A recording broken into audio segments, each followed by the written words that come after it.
Hey guys, thanks for stopping by my channel today. I am very excited to share my thoughts with you on the new collaboration between Anastasia and Nicole Guerriero. I hope I said her name right.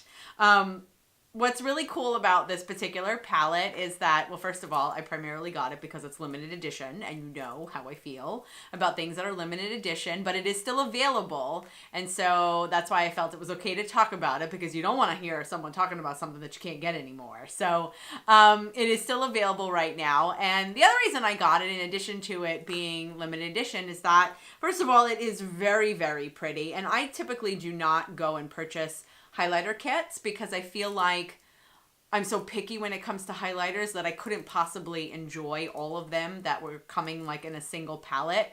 But due to the overall tone of this palette, I was kind of convinced that I wanted to purchase it. And like I said, I don't really buy highlighter kits very often, and so I kind of wanted to start building my collection. And so the other thing that's really cool is that I was about to say a fellow YouTuber, but Nicole Guerriero and I are definitely not the same caliber YouTuber, so I probably shouldn't call her fellow. How about another YouTube creator was able to collaborate with an awesome brand, the Anastasia brand. I actually absolutely love. I've recently been playing with her foundations. I love her eyeshadows. Obviously, her brow products are incredible. I love some of her brushes. And so overall, and her liquid lipsticks as well as her lip glosses. Wow, I actually like quite a bit from Anastasia. And so I was very happy to get my hands on this, and I've been playing around with it. I've got some thoughts on it that I'd like to share with you. So if you want to find out what's going on up in this head of mine in reference to this, then just keep watching. So first, kind of let me get the stats out of the way. This particular kit I picked up at Sephora. It retails for $40. I have to double check. And like you already saw, and I'm sure you've seen on Instagram and everywhere, it comes with 6 little palettes.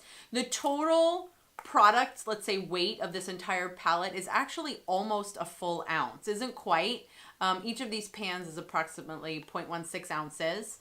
By comparison, interestingly enough, for example, the highlighters by Becca, those are only a 1/4 ounce and they're $38. So you're getting about 3 times as much product in this particular palette for approximately the same amount of money. So right off the bat, that makes this palette kind of a really good deal. Overall, and in the past, I have loved the highlighters that Anastasia has put out, in particular the illuminators, which were the individual compacts. I actually did a review on those quite a long time ago. I am going to dig up that video and link it over here.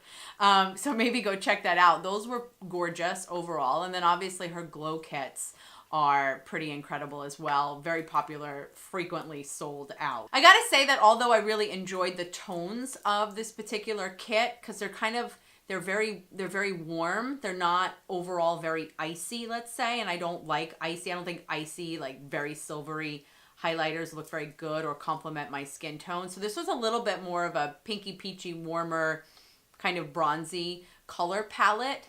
That being said, my initial reaction was that many of the shades themselves looked pretty similar to each other, obviously with the exception of this very white looking one, which I'll talk about in a little bit.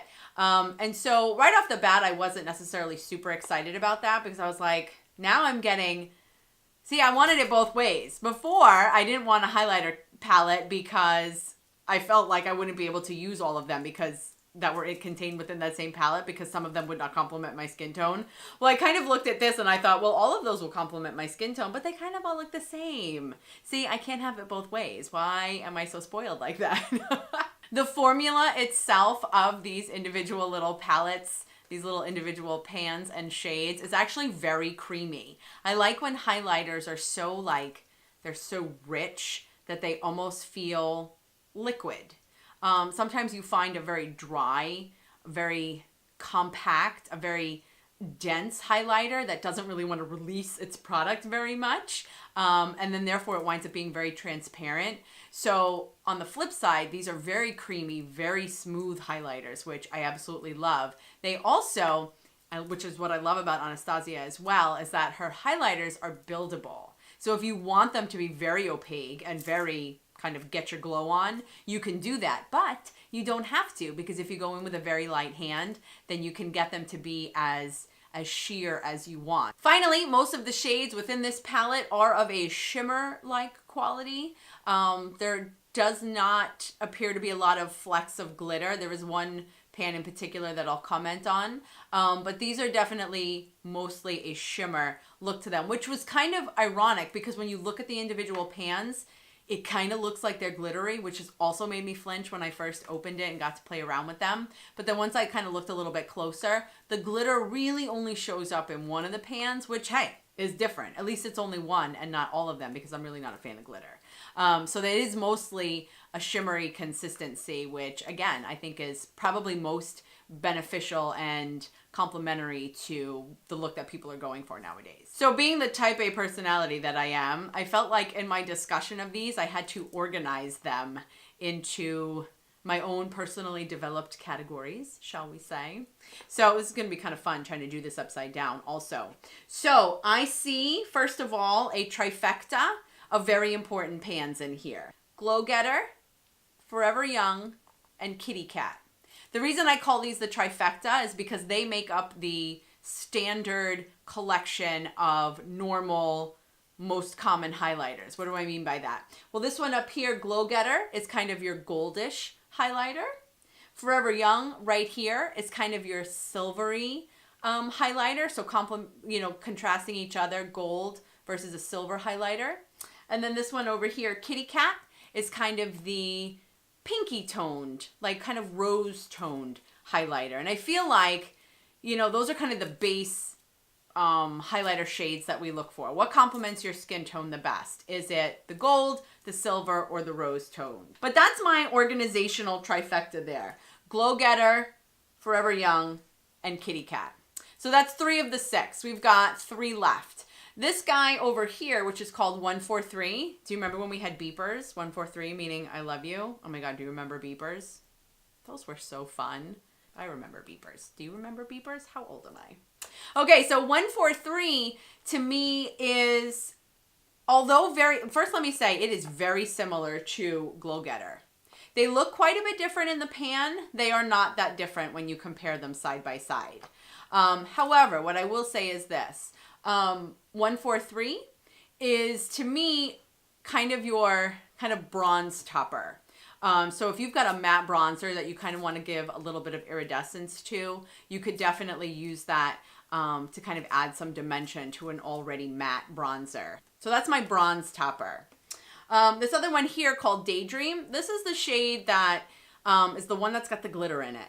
So if you were to look real close, you could in fact see pops of glitter quite a bit in it, but not too much.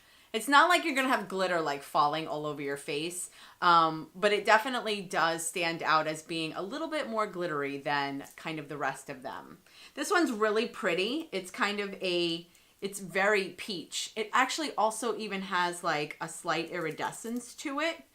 So it's kind of like a peachy iridescence. I look at Daydream as being your ability to use it as a blush topper. So if you've got some matte blushes, you could definitely use that to accentuate and kind of bring some dimension to one of your matte blushes. So that to me is the blush topper. So we've got the matte bronze topper and the matte blush topper. I want to say also that Daydream is a little bit more of a stiffer formula, whereas I get and I sense creaminess in the other 5. I almost feel like I just have to push a little harder when I'm swatching with my finger. I gotta pick up a little bit more with my brush. Daydream is definitely a hair of a stiffer sort of formula. The last one I want to talk about is the one that appears white. That would be Forever Lit, and it is. Now this one kind of scared me, and I honestly wasn't really sure what I was going to do with it. It's actually really gorgeous. It looks white, however, it has this still very white, but it has this purple iridescence to it, which I think is just so different. And I can't imagine, for example, Becca just released, because right now, highlighters are all over Sephora right now. Becca just released what they're calling their prismatic highlighter. Comes in the same style of compact. It's $38 for only 1/4 of an ounce. I think it tends a little bit pinker versus lavender. But it's still the same idea where it's they're calling it prismatic, where it's kind of prismatic, holographic. So it's that iridescence instead of just like a shimmer. And that's totally what Forever Lit does. And I honestly, I just think this is a beautiful color. It completely surprised me. I was not anticipating enjoying it so much. I think it can be best used. I mean, granted, you can take any of these shades and use them any way that you like, depending on your skin tone. And especially if you've got very pale skin, I don't know, I'm kind of thinking Forever Lit might like totally like brighten up your face. If you don't have very pale skin, and the way I'm going to use it in just a minute is I'm going to use this as my inner corner highlight. Or I might consider at some point using it as my upper brow highlight. Because I think it just, you don't want it to show up too much, but it's definitely going to show up. So you want to place it strategically so that you wind up looking pretty fancy. So let's kind of play a little bit now with some of these shades. I'm actually going to be using, and only because I really, really like it, not because this happens to be an Anastasia palette right now, but I'm going to be using the A23 Anastasia highlighter brush. And so I've kind of got a somewhat cool looking look going on right now. I've got some purple on my eyes and some pink on my cheeks. I'm going to go in with, excuse me, there's like glitter powder, fairy dust, unicorn dust everywhere right now. Hold on. I don't know if you can see that. They don't tend to have actually a ton of powder pickup, but they do have some. And I think it's because they are so creamy and so soft. And so they can't be dense without powder pickup and creamy soft at the same time. So you're going to have to just deal with the fact that there's a little bit of kick up there. So I'm going to go with Kitty Cat right now. Kitty Cat is the part of the initial trifecta that I was talking about. And it's kind of the rose toned one. You definitely do not want a lot of product because, like I said, it definitely picks up very easily. And so I'm going to go in less is more. But let's see. Yummy. How gorgeous is that? That actually complements right now, even though I've got like kind of yellow undertones, that actually complements kind of the color palette that I've got going on. Ooh, my. That is pretty fancy. I have to say that my initial impression of this palette when I first got it was that I thought it was kind of so-so. I just wasn't blown away by it. And then as I started to analyze it and I kind of created my own little categories, I realized that this palette has a tremendous amount of value. And plus you just get such a variety and it's a really good product. And so I definitely recommend it. I'm going to go in... I'm going to stick to Kitty Cat. I wasn't sure if I was going to do a different one on the other side, but I don't want to get out of control here. So I'm going to do a little bit of Kitty Cat again on the other side. That's a little bit more highlighted than Gina usually goes for. And for some reason, Gina has decided she's going to talk about herself in the third person. Wow, that's really pretty. Okay, so I am going to take... I've got a tiny little brush, a Morphe E36. It's a little bitty tiny guy. I'm going to take that Forever Lit. I'm going to go to my inner corner. Normally I use by MAC Nylon, which is a gold version of that. But I think, hey, why not be a little bit different? I think that looks really pretty. I am right now going to take Forever Young, which was the silvery version of my trifecta. I'm going to use that as a brow bone highlight. So isn't quite as, let's say, dominant as Forever Lit is in the inner corner, but I didn't kind of want to overdo it. But I'm definitely glowing.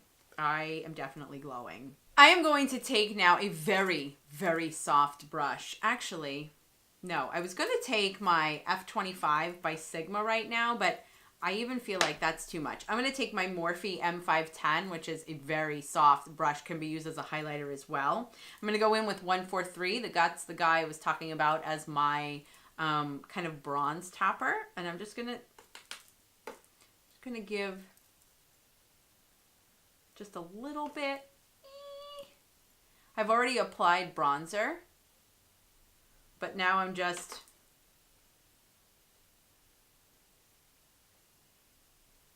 adding a little bit. I want to keep going. And I think that's a testament to how much I am actually enjoying this palette. And so my recommendation for you is this. If you've got it in your budget, I would recommend that you go get it because this is a very versatile palette. Again, it's also really cool that someone else on YouTube was able to help create and design it. And so that's really awesome. And so we want to be supportive of each other whenever we can, because that's what this world needs more of, support of one another instead of the tearing down. Tell me, please, what do you think of this palette? Have you tried it? Also, what are some of your favorite highlighter palettes? Because I just mentioned that I might need to add a couple more to my collection. So what do you recommend? Please leave me a comment down below because I so enjoy reading those. Please give this video a thumbs up if you like it so that maybe others might want to watch it as well. And I would love it if you were one of my subscribers, if you aren't already. And if you are, thank you so much for all of your support. Thank you so much for spending your time with me. I hope you have a really good rest of the day. In the meantime, thanks. I always get so nervous when I'm doing highlighter review videos because the swatching is so difficult. It's like I can kind of see it with my own bare eyes over here, but when you try to get it to pick up on camera, it looks awful. Trying to smile for so long, I can't breathe. I'm kind of annoyed at this camera angle right now because I have the best looking bun right now. It's like my lifelong dream to continue perfecting like the most awesome messy bun, and right now when I sit here like this you can kind of like barely see it. Making a messy bun is like the hardest thing on the planet to do. This took me like a solid 10 minutes, and so I was so excited about it, and now you can kind of barely see it. That is awesome. If you like this video, please give it a thumbs up, and I would love it if you became one of my subscribers. Subscribers.